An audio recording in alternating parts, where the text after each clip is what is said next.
আমার ওই ভাইদের জন্য আসলাম। এই বেল কন্ডম কেন ব্যবহার করবেন, কি কারণে ব্যবহার করতে হয়, সম্পূর্ণ আমি এ টু জেড খুলে খুলে বলবো। তো আমার ভিডিওর সাথেই থাকুন, ভিডিওটি দেখতে থাকুন। দেখেন, প্রথমে আমি মাপ দিয়ে দেখাইতেছি। এই দেখেন, এটা হইছে একটা বেল কন্ডম। এটার লংটা কি 7 ইঞ্চি, পাকা 7 ইঞ্চি। তো 7 ইঞ্চি কন্ডমটা আপনি ব্যবহার করবেন। এটা মোটা হচ্ছে আপনার কত, 5 ইঞ্চি, পাক্কা 5 ইঞ্চি। তো বন্ধুরা, এটা যাদের নির্ধারণ বাচ্চা কাচ্চা হয় নাই, এবং কি একটা বাচ্চা হয়েছে, দুইটা বাচ্চা হয়েছে, বয়সটা আছে আপনার 30, 35, 25 বা 20-এর মধ্যে, তারা এটা অনায়াসে খুব সুন্দরভাবে ব্যবহার করতে পারেন।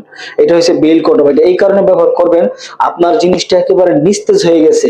অনেকের বয়স ভিত্তিক এবং বয়স জনিত কারণে এবং রোগের কারণে ইয়াং বয়স জিনিসটা বা মধ্য বয়সে গেলে জিনিসটা একেবারে খারাপ হয়ে যায়। ঠিক আছে, সেই কারণে এই বেলটা ব্যবহার করে। এটা কখনো নুয়ে যাবে না, কখনো নুয়ে যাবে না। আমাদের মোটা চিকুন দুটি পাবেন, যার যেমনটা লাগে, যেমন নুয়ে যাবে না কেন, এটা একটা বেল সিস্টেম। ঠিক আছে, এটা সবসময় আপনার আপ হয়ে থাকবে। এবং কি, এই যে ফাঁকাটা দেখছেন, এই ফাঁকাটার ভেতরে দেখেন, এই ফাঁকাটার ভেতরে আপনার ছোট্ট টুনটুনিটা শক্ত থাকুক, নরম থাকুক, যেমনই থাকুক, আপনি ওইটা ভেতরে, এটার ভেতরে দিয়ে আপনার কোমরে সেট করে আপনি সারাদিন কাজ চালায় যেতে পারবেন। তো বন্ধুরা, যারা নিতে চান তারা অবশ্যই স্ক্রিনে দেখানো নাম্বারে কল দিয়ে অর্ডার করবেন এবং হোয়াটসঅ্যাপে যোগাযোগ করে আপনি এটা নিতে পারেন। সবাইকে ধন্যবাদ। আসসালামু আলাইকুম।